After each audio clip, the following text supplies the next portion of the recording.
Thanks to you both. Good evening and welcome to the program. First to the international celebrity cult that falsely claims it's a South Australian charity in order to avoid millions of dollars in tax. Incredibly, the Church of Scientology has managed to fool government authorities, saying its entire operation in the UK is based right here.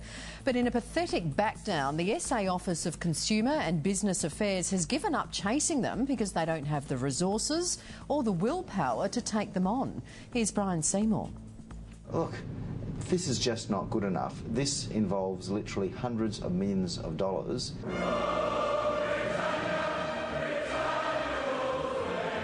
I find this news really upsetting. Welcome to the home of Scientology, Britain and Europe. Adelaide? The Church of Scientology funnels millions of pounds through its centres in England, Scotland, Ireland and Wales, yet despite being rejected as a charity or a religion there, Scientology pays no tax in Britain. Why? Believe it or not, the Church tells UK authorities it doesn't have to pay corporations tax in the UK because it is registered as a charity 16,000 kilometres away in my home state of South Australia. From its non-existent offices in Adelaide, South Australia, this tiny incorporated association boasts as its members not people, but churches of Scientology. And not just in the United Kingdom, there's also Denmark, Belgium, France, Germany, Holland and Sweden. Why stop there? They have a member in South Africa too. We checked further and found a truly global multinational corporation boasting more members in Canada, including Montreal, Ottawa, Toronto and British Columbia. In the UK, the Charities Commission has refused Scientology's charitable status because its main activities, providing so-called auditing sessions using an e-meter, a crude form of lie detector, were private in nature and in the benefit they provided. Independent Federal Senator Nick Xenophon was today speaking at the National Association's Forum in Brisbane.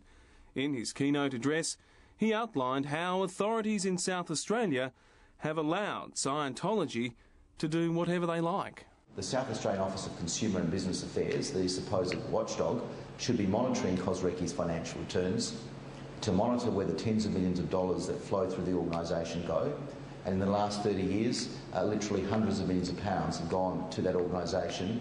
We even tracked down the owners of the house, listed on the article of incorporation as their address. Oh, we were surprised. I was surprised and had no idea of it until today. The owners are a family who run a market gardening business. They have owned the property since long before Scientology declared it as their address. My parents have owned it for a number of years and I'm unaware of that. My parents are Greek Orthodox and we have no idea that it was used in this way. We first raised the alarm on this astonishing story 13 months ago. The Office of Consumer and Business Affairs has since spent a year, it says, investigating this massive apparent tax dodge. The result? Nothing. That whole time they've spent delaying, avoiding and ignoring us. The most frustrating thing is that's exactly why Scientology chose South Australia. Some time ago I was made aware of a former insider who may have information. Eventually I made contact and they spoke to me on the condition they remain anonymous. Why did they choose South Australia? This informant told me Scientology targeted South Australia. When they set up this association, they trawled through the laws in each state to determine which one had the most liberal laws, requiring the least compliance. They also answered a more important question. What does this group produce? Do they employ any staff? It is a corporation. What's their business? They told me that the Church of Scientology Religious Education College Incorporated was set up as an umbrella corporation for the church in the UK and Europe. Scientology chose wisely. We've learned that since 2003, the Office of Consumer and Business Affairs have investigated not 100, not 50, not 10, not even 5, but just 3 associations, and they've cleared them all.